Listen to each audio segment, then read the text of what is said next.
welcome back to the Introduction to Machine Learning series by ISTE. In this video, we'll be looking at how to code decision trees in Python. We'll be using libraries such as pandas and scikit-learn using Jupyter Notebook. The final output of the tree that we'll obtain will look something like this. And as you know, in the previous video, we discussed about Gini index. Gini index is the parameter with which we split the nodes, and we want to reduce the Gini index as we come to the root nodes. So if you notice here, all the leaf nodes have Gini index equal to 0. And at the root, the Gini index value will be somewhat higher. And as we come down, we want to reduce it to 0 because at the leaf nodes we have an absolute classification of 0 or 1. The dataset we'll be using is a diabetes dataset. It has different parameters that indicate whether a person has diabetes or not, along with the final outcome of whether the person has diabetes. I'll link the dataset in the description so you can see more about the dataset and the meanings of the parameters. So let's get started. First thing we do is import the pandas library as PD, and we import our data frame object by using pd.readcsv.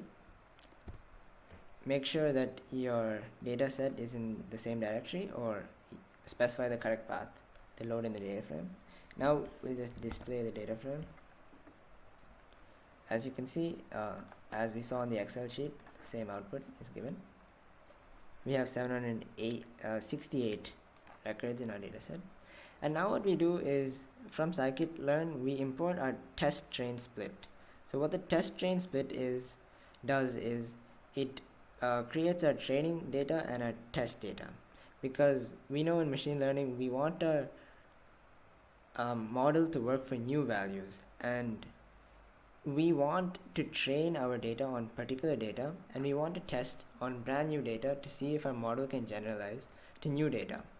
So our test data will be 0.2 of the original size, whereas the train data will be 0.8, and that's what this function here does, test train split.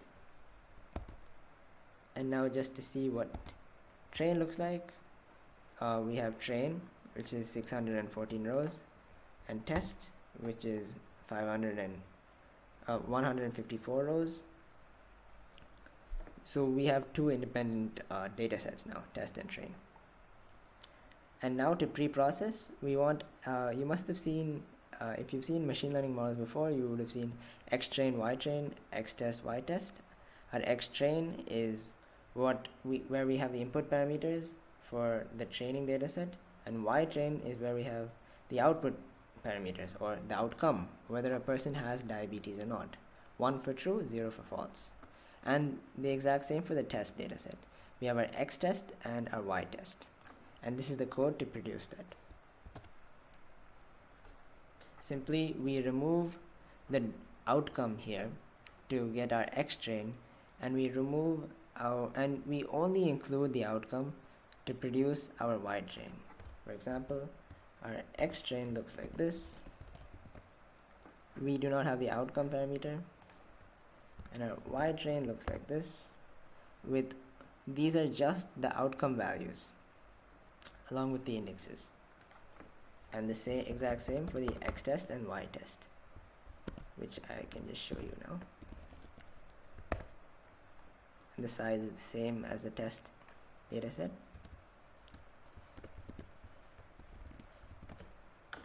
So now we have our datasets ready. Now we can create a decision tree classifier from scikit-learn very easily, just using the decision tree classifier method and passing in the criterion. The criterion lets us choose which attribute selection method we want to use.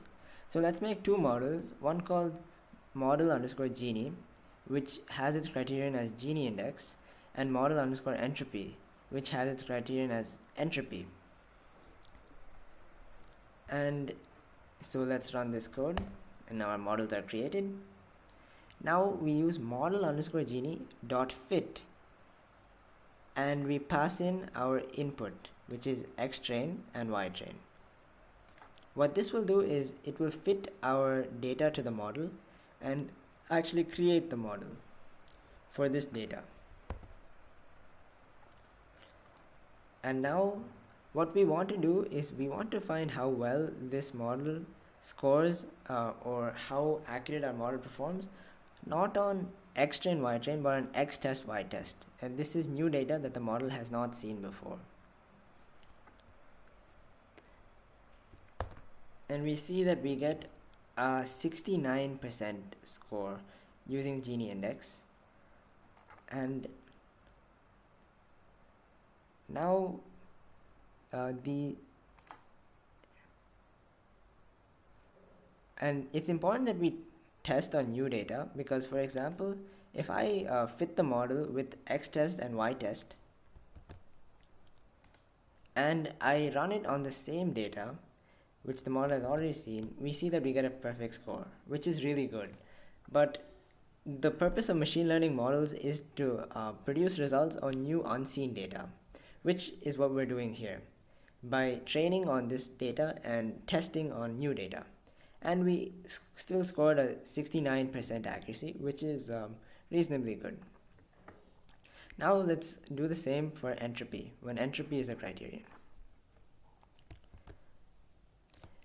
As you can see here, the output is 1, which is very good, but that's because our model is training on the same data, x train, y train, and not on the test set.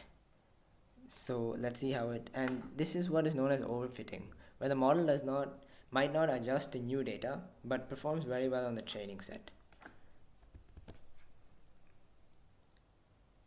As you can see, the score here is 64, almost 65%, which is also good but not as good as the score that we got from Gini index. This does not always mean that Gini index is better than entropy as a criterion, but in this particular case it was.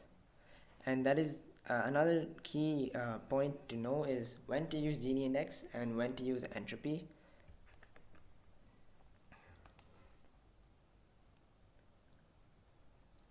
And now this is just a simple function to show how our tree looks, which I had already shown earlier. This is just how I generated it.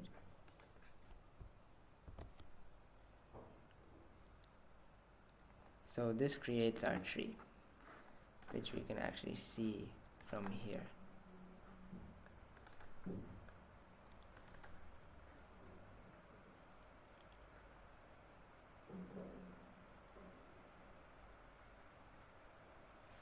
One second. Okay, we can just view this image. Yeah. So as you can see, it's very similar to the diagram I showed before, but this is, again, it has been randomly changed.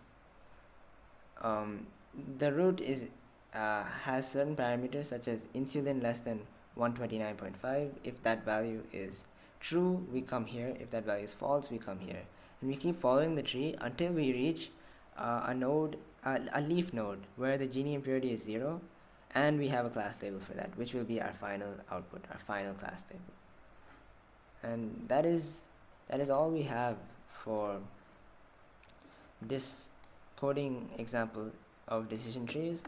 I hope this helped you understand something, and that'll be all. Thank you.